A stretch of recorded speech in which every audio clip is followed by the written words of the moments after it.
The tides that turn, grow up, a faint cry from the next room pings her ears like the signal off a cell tower. Both feet hit the floor and she is approaching the source of the sound faster than speed dial. It does not faze her, she is focused yet in a daze from having been awoken at 2 in the morning. Instinctually she scoops up the crying infant and breast in hand offers of herself the nectar that soothes all pangs. All righteousness and holiness have been restored and once again the house returned to a peaceful state with only the sweet sound of a baby cooing.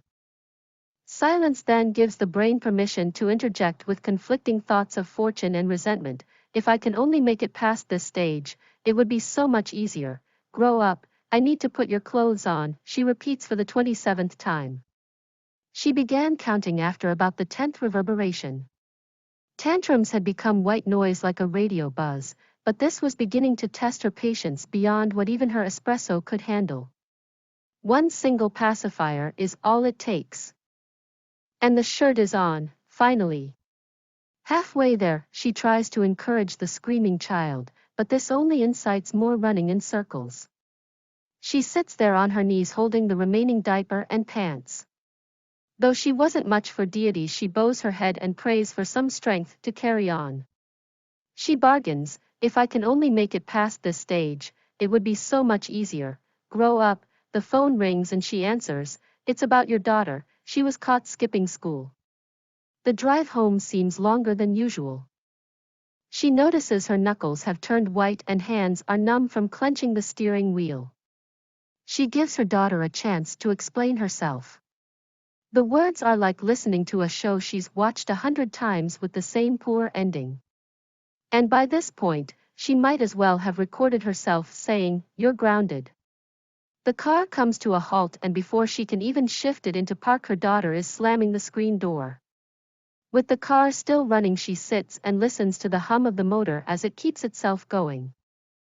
She feels like she is running on E, and she says to herself, if I can only make it past this stage, it would be so much easier. Don't grow up. The night is coming to a close and the wedding party has returned to their hotel rooms to get some rest before the big day. Only the bride and groom remain. She watches as he looks at her daughter with a passion that burns like 10,000 candles in a small room. He kisses her forehead and wishes her a good night, whispering, "I love you, you are my everything." Her daughter smiles as he walks away, then turns gaze on her. When she asks to much surprise, "Mom, can I sleep with you one more night like we used to?" She felt the weight pull on her heavier than it had ever pulled. She had never broken until this moment. Her heart had seemed to harden like clay in the kiln, pushed to the breaking point. She sobbed as she couldn't recall a single moment where she wasn't wishing for her daughter to grow up. She can finally see, the fog has cleared, and the ship is approaching its destination. Her focus had been so much on the choppy waves and overcast days that she forgotten to enjoy the journey. She embraced her daughter and begged, if I can only hold on to her for a little while longer. In the figurative mirror she stood, it was painful. Staring back was the reflection of the woman she had become, someone so void and miserable. 24 years spent trying to spin the hands on her watch to a time that suited her. Her motivation translated into the expectation of a child to be a grown-up before her time. Robbing her of a childhood. Wasn't she supposed to be the grown-up watching her child grow up? Was she too late to start? Here, take him, her daughter says as she is handed her firstborn grandchild. She gazes upon the new life, untainted, a tear rolls down her cheek. It was as if time had slowed, and he could not be peeled from her arms. As if she thought she could protect him from his mother. "Mom, what's wrong?" She comes to, and when she everts her gaze, a room full of people are staring at her. The baby is now red as a beet and exercising his lungs to full capacity. She apologizes profusely and lays him in her daughter's arms. But before she could pull away, she felt a hand cupping her face. "Mom, look at me, you have to let me make my mistakes, that's part of it." The door opened and the smell of must wafted out after being away for 2 weeks. She entered and looked around, and though everything was still the same, somehow it looked different. The old furniture and the rugs suddenly came to life. She could picture her and her daughter playing with blocks on the floor and the dollhouse in the corner they had spent many hours together building. She could hear giggling and, "Mommy, catch me," and she opened her arms to catch her daughter, like it was yesterday. It occurred to her that just Thủy triều biến, lớn lên, một tiếng kêu yếu ớt từ phòng bên cạnh đập vào tai cô như tín hiệu từ tháp di động. Cả hai chân đều chạm sàn và cô ấy đang tiến đến nguồn phát ra âm thanh nhanh hơn so với quay số nhanh. Nó không pha cô ấy vẫn đang tập trung trong tình trạng choáng váng vì bị đánh thức lúc 2 giờ sáng. Theo bản năng, cô ấy tự tay nâng niu đứa trẻ đang khóc và bầu vú tự dâng cho mình thứ mật hoa xoa dịu mọi cơn đau. Tất cả sự công bình và thánh thiện đã được phục hồi và một lần nữa ngôi nhà trở lại trạng thái yên bình, chỉ có tiếng trẻ thơ thủ thỉ ngọt ngào. Sau đó, sự im lặng cho phép bộ não xen vào những suy nghĩ mâu thuẫn về vận may và sự oán giận. Nếu tôi chỉ có thể vượt qua giai đoạn này, nó sẽ dễ dàng hơn rất nhiều. Lớn lên tôi cần mặc quần áo của bạn vào, cô ấy lặp lại lần thứ 27.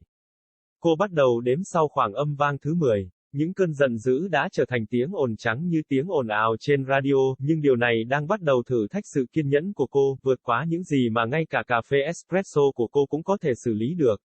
Chỉ cần một núm vú giả duy nhất là xong, và cuối cùng thì chiếc áo sơ mi cũng được mặc vào người. Đi được nửa chặng đường, cô ấy cố gắng khuyến khích đứa trẻ đang la hét, nhưng điều này chỉ khiến trẻ chạy theo vòng tròn nhiều hơn. Cô ấy ngồi đó trên đầu gối của mình, giữ tã và quần còn lại. Mặc dù cô ấy không thích các vị thần, cô ấy vẫn cúi đầu và cầu nguyện để có một số sức mạnh để tiếp tục. Cô ấy mặc cả, nếu tôi chỉ có thể vượt qua giai đoạn này, nó sẽ dễ dàng hơn rất nhiều. Lớn lên, điện thoại đổ chuông và cô ấy trả lời, đó là về con gái của bạn, nó đã bị bắt quả tang trốn học. Việc lái xe về nhà có vẻ lâu hơn bình thường, cô nhận thấy các khớp ngón tay của mình đã trắng bệch và bàn tay tê cứng vì nắm chặt vô lăng. Cô cho con gái mình một cơ hội để giải thích về bản thân. Những lời nói giống như đang nghe một chương trình mà cô ấy đã xem hàng trăm lần với cùng một kết thúc tồi tệ. Và đến thời điểm này, cô ấy cũng có thể đã ghi lại chính mình câu nói bạn có cơ sở. Chiếc xe dừng lại và trước khi cô có thể chuyển nó vào công viên, con gái cô đã đóng sầm cửa lưới lại. Khi chiếc xe vẫn đang chạy, cô ngồi và lắng nghe tiếng động cơ khi nó tiếp tục chạy. Cô ấy cảm thấy như mình đang chạy trên và cô ấy nói với chính mình, nếu tôi chỉ có thể vượt qua giai đoạn này, nó sẽ dễ dàng hơn rất nhiều. Đừng lớn lên, đêm sắp tàn, tiệc cưới đã về phòng khách sạn nghỉ ngơi trước ngày trọng đại. Chỉ còn lại cô dâu và chú rể. Cô nhìn con gái mình với niềm đam mê cháy bỏng như vạn ngọn nến trong căn phòng nhỏ. Anh hôn lên trán cô và chúc cô ngủ ngon, thì thầm, anh yêu em. Em là tất cả của anh. Con gái cô mỉm cười khi anh bước đi rồi nhìn về phía cô. Khi cô ngạc nhiên hỏi, mẹ ơi, con có thể ngủ với mẹ một đêm nữa như chúng ta đã từng không? Cô cảm thấy sức nặng kéo lên mình nặng hơn bao giờ hết. Cô chưa bao giờ suy sụp cho đến giây phút này. Trái tim cô dường như đã cứng lại như đất sét trong lò nung, bị đẩy đến mức tan vỡ. Cô khóc nức nở khi không thể nhớ lại giây phút nào mà cô không mong con gái mình lớn lên. Cuối cùng cô ấy cũng có thể nhìn thấy. Sương mù đã tan, và con tàu đang đến gần đích. Cô ấy tập trung quá nhiều vào những cơn sóng dữ dội và những ngày u ám đến nỗi cô ấy quên mất việc tận hưởng cuộc hành trình. Cô ôm lấy con gái và cầu xin, giá mà tôi có thể giữ cô ấy thêm một lúc nữa. Trong gương tượng hình mà cô ấy đứng thật là đau đớn. Nhìn chằm chằm vào phía sau là hình ảnh phản chiếu của người phụ nữ mà cô ấy đã trở thành. Một người quá trống rỗng và đau khổ. 24 năm đã cố gắng xoay các kim trên đồng hồ của cô ấy đến một thời điểm phù hợp với cô ấy. Động lực của cô chuyển thành mong đợi một đứa trẻ được trưởng thành trước thời đại, cướp đi tuổi thơ của cô. Chẳng phải cô ấy phải là người lớn lên nhìn con mình lớn lên sao? Có phải cô ấy đã quá muộn để bắt đầu? Hãy đưa anh ấy đến đây. Con gái bà nói khi được trao đứa cháu đầu lòng. Cô nhìn vào cuộc sống mới, không bị ô nhiễm, một giọt nước mắt lăn dài trên má. Như thể thời gian trôi chậm lại, và anh không thể nào rời khỏi vòng tay cô. Như thể cô nghĩ rằng cô có thể bảo vệ anh khỏi mẹ anh. Mẹ có chuyện gì vậy? Cô ấy đến và khi cô ấy nhìn vào một căn phòng đầy người đang nhìn chằm chằm vào cô ấy. Em bé bây giờ đỏ như củ cải và vận động phổi hết công suất. Cô rối rít xin lỗi và đặt anh trong vòng tay của các cô con gái. Nhưng trước khi cô có thể rút ra, cô cảm thấy một bàn tay đang ôm lấy khuôn mặt của mình. Mẹ nhìn con, mẹ phải để con mắc lỗi, đó là một phần của nó. Cánh cửa mở ra và mùi của phải bay hết sau 2 tuần vắng nhà. Cô bước vào và nhìn xung quanh, và mặc dù mọi thứ vẫn như cũ nhưng bằng cách nào đó nó trông khác hẳn. Bàn ghế cũ và những tấm thảm đột nhiên trở nên sống động. Mẹ có thể hình dung cảnh cô và con gái chơi với các khối trên sàn và ngôi nhà búp bê ở góc mà họ đã dành nhiều giờ cùng nhau xây dựng. Cô ấy có thể nghe thấy tiếng cười khúc khích và mẹ ơi bắt con đi và cô ấy mở rộng vòng tay để đón con gái mình, như mới hôm qua. Cô ấy chợt nhận ra